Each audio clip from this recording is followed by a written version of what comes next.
Okay, folks, this is an assignment I'm leaving fairly open-ended. First, we're going to uh, look at the Wacom pen for those who missed the class this past week, class number 3.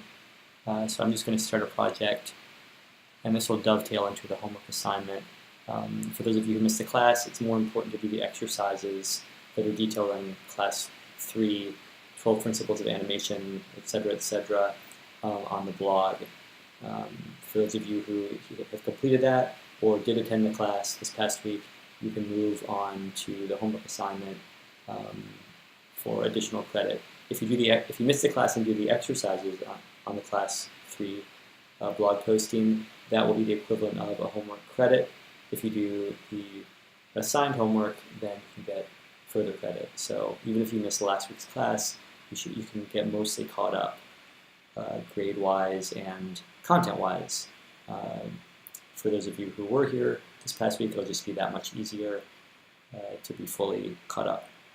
So once you have your Wacom pen plugged in, the Wacom tablets are only available on campus in Region 559. You check out pens for them from the Media Lab that's in the library. At off hours, there are either key checkout policies to get into the lab, or you can even get the security to let you into the classroom. However, you won't have a pen necessarily at weird hours, but they will let you into the classroom. If they give you trouble, please email me. All those policies are detailed in the Media Center attendance policies that's linked to on the blog as well, and one of the side links, or one of the page links.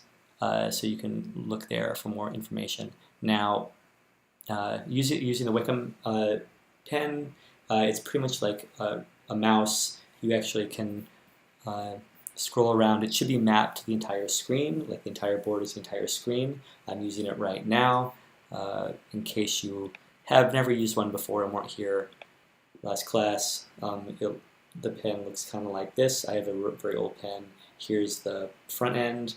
There's sometimes also a back end that if you use that pointed at the tablet, it operates like an eraser. The eraser in Adobe Animate is not great. I like to erase things by clicking on them or selecting them by dragging and dropping with the selection tool. That's much faster. But once you're in Animate, you have to actually begin using the tablet before it kind of activates it. So what I like to do is I go into the brush tool, and this is a tool you'll mainly be using with a pen. If you're using the simple drawing tools for or something like that, I would just use the mouse. But you can, if you're comfortable, go for it. I like to actually click on the brush and then click once. If you haven't been using the pen up until now, these contextual cursors will appear and at the bottom of your tool panel, and that's you'll remember that this area of the tool panel is contextual to whatever tool you have chosen. And you mainly want to focus on this one, the pressure sensitivity, which is where I think the Wacom really shines. Now you have the ability to adjust the size of your brush. Your options might be a little different if you're working in a classroom. I have the newest version of Adobe Animate, so it's a tiny bit different. You can change the size up and down, but that just designates the largest possible size of this brush. A little pressure is like that, a lot of pressure is like that, and you can turn the smoothing high or low to tell it how much you want it to simplify your marks, to kind of clean it up, make it easier to compute.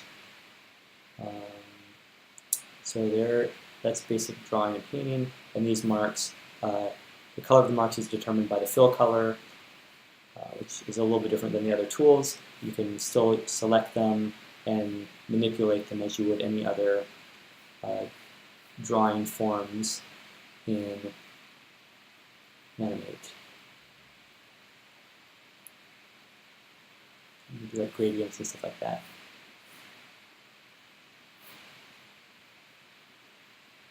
So play around with that. That's what you'll be using for the exercises for class 3.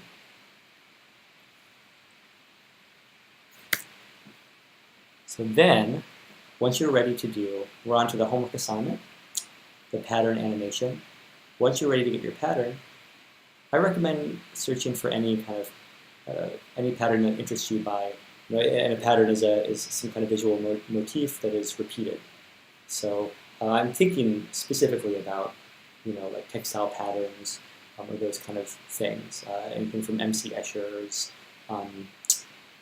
forms to some kind of cultural textile design, Tibetan Buddhist patterns to Art Nouveau patterns, either a culture or maybe a movement of the visual arts and design.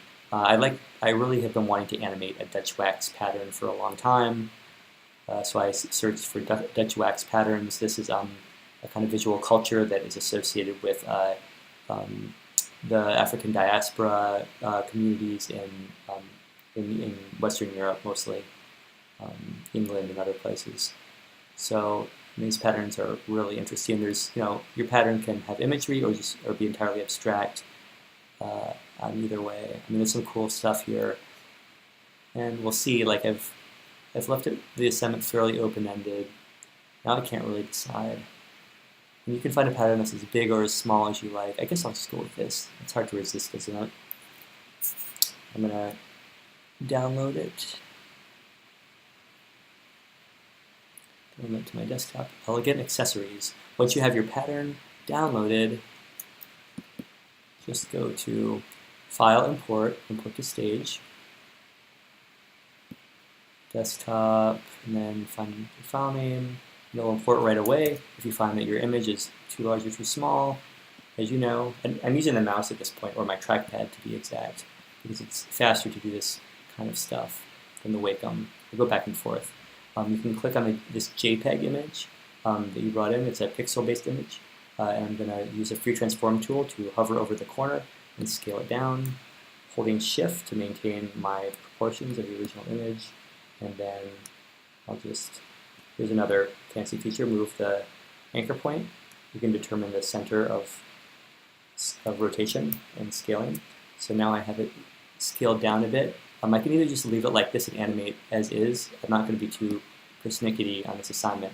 But if you want to be exact in here, you can actually, if you unclick everything, deselect, you'll have your universal document properties in your properties panel. And so then I can just shift the width. I can change the width to whatever I want. Let's see, I want to change it to height 46, width 335. Well, it's going to be a little different. Yeah, just change it to whatever I want. My height looks pretty good because I scaled it down. So now I can just take the width of, is that 335 going to work? Yeah, there we go. So now the stage is the same size as my image, which makes it a little kind of handy. Totally fine if you don't do that. So then to move forward, you remember I can't draw directly onto an imported image like this. What I'll have to do is create a new layer to draw onto it. And I'm going to lock this lower layer once I have it placed so I don't accidentally mess with it. What I'm going to do also is, as you remember from class 2, you can just define hold frames all the way to where I want the end of my animation to be at 3 seconds. I'm going to right-click, insert frame, and now I have an animation that is 3 seconds long with nothing at all going on. So at this point, I can come in and I can trace some or all elements. And I'm going to do this off camera, but I'll show you how I might begin doing that. Let's say I use this oval tool. I can click on the color. Maybe I want like a color like that. I can be fancy or not fancy. If I want to do more interesting things with the color picker, I can click on the color palette to bring up the panel. Maybe I want to do a linear gradient that goes between this. Oops. Okay, well, let me pick the color even when strange. Who knew?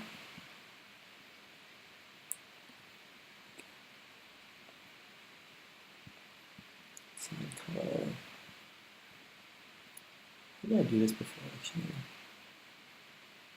One thing I always forget is how to do color picking from here. Anyway, not a big deal.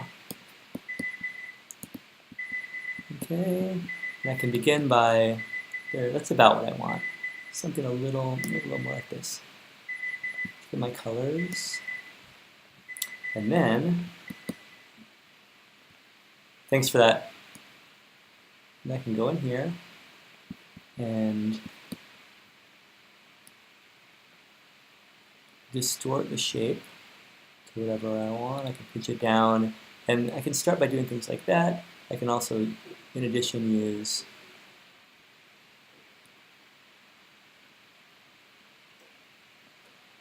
do this organically or a little more exacting way. There we go. So whatever, I can click on that. If I want a gradient, I can also do a paint bucket fill and fill the same gradient and choose to make it a little more extreme or have it transition at a different rate from the beginning color to the end color. Whoops, like that. Using I'm dragging and dropping where I choose to drag and drop.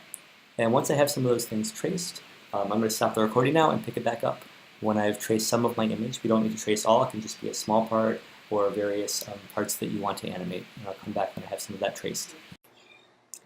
Okay, so I have changed my mind yet again. We're going to go through the building up of this image because it will bear on how on the kind of brainstorming for how you move things. So let's pretend we like the shape of this petal. It's not exact, but that's okay.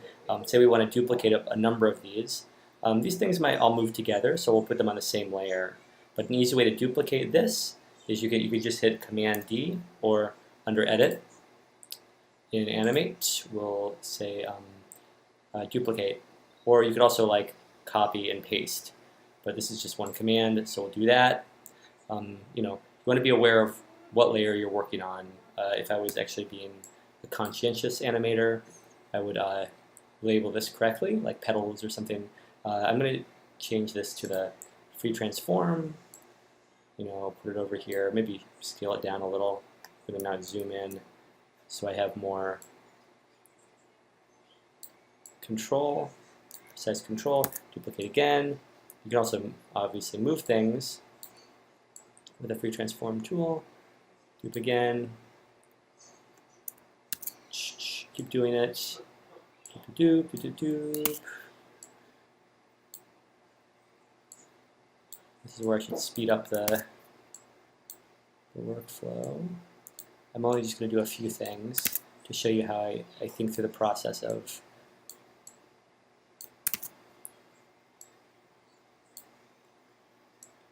animating this thing. Okay. So here's one way I could think through it. If I wanted to move a whole lot of things, oops, I already did that one. I'm undoing. Command Z or undo. You can undo 100 different times and really go back. So this is all contained on this one layer here. Now I can just start animating this. What the heck? I can change the color. Now if I wanted to select all of them, I could just click on the keyframe. I'm going to just do one event every 5 frames for the beginning. Actually, I want to change this not into a hold frame, but I'm going to convert this to a keyframe. If I convert to a keyframe, it copies the drawing over. So if I wanted to, say, change the gradient of the fill on all of them, I could just have them all selected and then change that a little bit. I could animate the color. And of course, this is not going to smoothly do that. It's going to be later in the semester that we actually find out how to do these smooth transitions, where we find, I mean, coming up really, the week following our next class, we'll be doing automated in-betweening. So now I have one event designated by a keyframe, a bunch of hold frames continuing that drawing, and then I have a second keyframe. And I can just go here to frame number 10 and insert or convert keyframe. And I'll just do it again. Or maybe this time I want something different. And so I don't want to select everything. I'll just select one at a time, and I'll just have them all, some of them creep ahead. I'm double clicking. I don't think I've actually taken the stroke with me, so I can just click and drag. And so now I have things changing color, and then a change in position. And if I play this through, you know, it's pretty quick, but not super quick. I'll get to 3 seconds before too long. Now, after this, I've stopped defining. I have nothing defined here, so it just ends. What I have in this layer just ends. So if I wanted this drawing to extend all the way to 3 seconds, then I can just insert a frame, and now it's over. But I think we want to do more than that. I could do something like this. Convert to blank keyframe. And when I convert to blank keyframe, the drawing disappears. I can have it disappear for a minute, and then I can take this keyframe, copy frame, and then over here, I can paste the frame. And now I have it disappear for a minute, and then it comes back. And I can just keep going on with this. It could be entirely intuitive. Now I can convert this to keyframe. Have fun with this one. It's kind of a gratuitous assignment. Now I'm going to distort things. Maybe a little less than that. Let's do a kind of gradual distortion.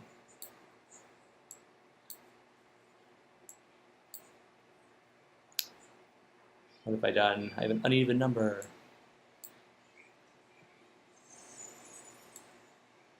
I'll just do whatever I want there. Okay, now we'll distort them more. Convert to keyframes. Now distort things even more. I kind of want to get rid of that stroke. Doesn't matter. I'm going to start to take on a spiral sort of shape.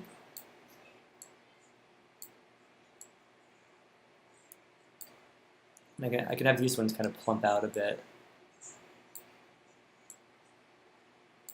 Maybe I just want to fatten them up by doing this. I could also do like many different kinds of deformation with this thing. Maybe I'll just change the color here.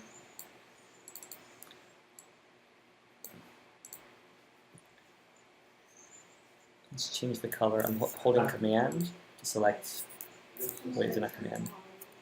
I mean the same, holding Shift to select multiple. Holding Shift and clicking. Now I have these 3 selected. I'll change the gradient to make these a little more different.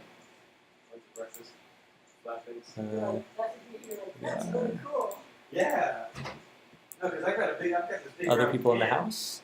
But it's still, it's still just a round bird in the middle, so I can kind of. So, and I can just keep going like that. But then it doesn't really work with pancakes. Be as gradual or as fluid and careful as I want with that. Now, if I wanted this transition to, if I wanted to take effect without showing what was behind it, Oh yeah. I can actually create another layer.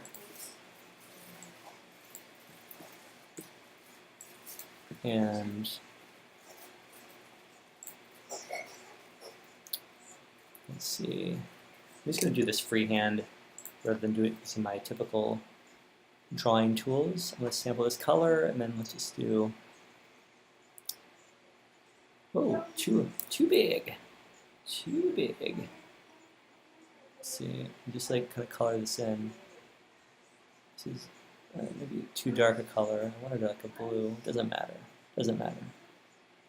Maybe do I want to keep that inner area? Maybe so. Whatever. Let's just do that. And now only what's on top is visible. And I can just keep this under. You see how this layer is underneath. Now this stuff the petals can move freely without the awareness that there's something underneath that I'm actually tracing over. So now it just looks like something is animating without any hindrance for what's, any reference to what's behind. So You'll notice the stacking has a big effect. If that background layer is on top, it covers the petals. Okay, and so I can kind of just move forward like that. I can also kind of be a bit more, say, experimental or something. What if I wanted to have this foot kind of, giving a little kick or kind of gradually or fluidly moving? I can do something like this. I can, let's say I wanted to do a frame-by-frame sort of fluid animation of the foot moving in its toes or whatever. I could keyframe each frame. I could take this whole sequence and keyframe every fourth frame. Give ourselves not too much work. And so now do this. Maybe I select the color of the feet and I just do a little trace. And I can take as much or as little time as I want. I'll try to speed this up for you, so it's not. And I can either get in the details in this or just leave it pretty simple. Eventually, I think I want to work on this and then eventually put it underneath the petals that are shifting. But let's go to the next frame. And remember, we have this onion skinning available. So if I wanted to have something that I redraw in each frame that just gradually shifts, you can turn on one or the other version of onion skinning. I can't see it that well, but I see a little bit of a ghost image. I can turn the visibility off on all of these if I wanted to see it a bit more clearly. Turn all these off. Like, let's see. If I turn that, it doesn't really help me. So I'll keep my underlying layer on. Turn this different onion skinning. Nah, that's the right way to do it. I'll see enough. Or I could include a little more of the earlier frames. It doesn't really help. Okay. And then I can just move like that. And I'll put in the heel of the high heel shoe a bit later. Probably something I did that you didn't notice was I moved to the paint bucket and I filled it in. And now I'm using the period to advance forward. The comma goes in reverse, goes backward in time in terms of frames. The period goes forward in time in terms of frames. And maybe I want to quickly kick up my toe. And then, oops, going backwards. Now,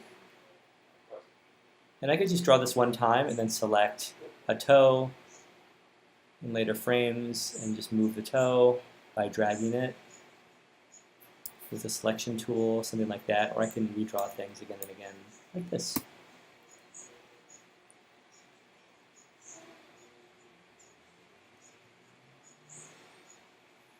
I want a kind of gradual first movement, and then I want it to really flick out and kick the toe, like maybe even already now I will have the toe really come up. I mean, maybe the intended idea is that this toe will, I think I want this little antenna to move, to flop around, but maybe it'll flick out and kick one of these mouths that, and the mouths can be like hovering around the high heel shoe. I mean, it's whatever kind of illogical logic you want to impose on the scenario, or none at all. So then you go back and you test. It doesn't matter, you know. It doesn't have to, at this point, it doesn't have to move like anything in the world, obey any rules. But part of the assignment is to use the Wacom pen for some of your animations, so I do encourage you to use Wacom pen with onion skin to do some kind of, you know, gradual, granular motion.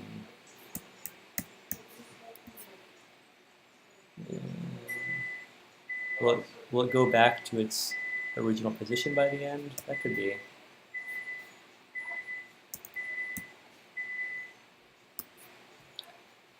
I could even copy the frames and paste them. That doesn't look ready.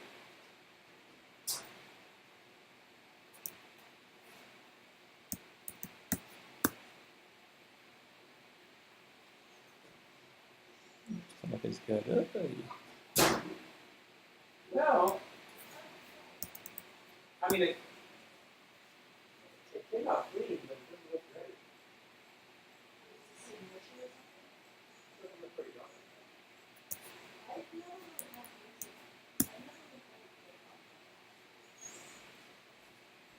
This one's raw. I mean, it came out clean. Yeah, no, actually the edges are a little brown.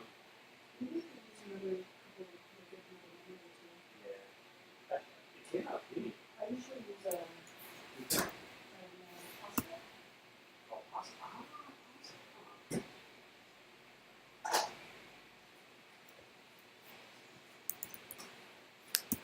And not everything has to move throughout the whole sequence. Oh. I'm just being a little obsessive about that in this case. If I wanted the detail of the individual toes, toenail polish, all that kind of stuff, the kind of slipper,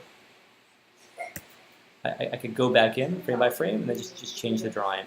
But I have the basics of the motion. Nothing too crazy. And then again, if I wanted to erase the underlying shoe, I could do that one of several ways. But I'd probably wait to do that until later. I mean, maybe eventually I would have underneath everything some kind of yellow square. I would do something with the lips probably, or just maybe opening, closing, or just like kind of moving a little bit, shifting this way and that way. But right now I have, a couple of promising moments here. I want to take what is this? I want to take the rose for the flower and place it on top. So I took the petal, rename by double clicking on the title, and then petal background. There you go. And so now I can play it through. There's two things moving, and then eventually I will add a new layer after I'm done. Create a rectangle that covers everything, and then I'm going to move it around so I can sample this color, sample that yellow. I like that yellow color quite a bit. So I'd like to get the eyes in there too, but eventually you'll have something where the foot's moving but there's no shadow foot that makes it look like something that you've traced. Eventually we'd allow some of the original drawing to kind of be static and come through. You don't have to animate every aspect of this thing, or you can, yeah. So that's a start. Do as much or as little as you like. Just explore bringing this pattern somehow to life. In the end, upon export, you're going to see something like this. If you want to see how it will look on export, you can click on this cropping to the size of your canvas. But it's a good start. So have fun.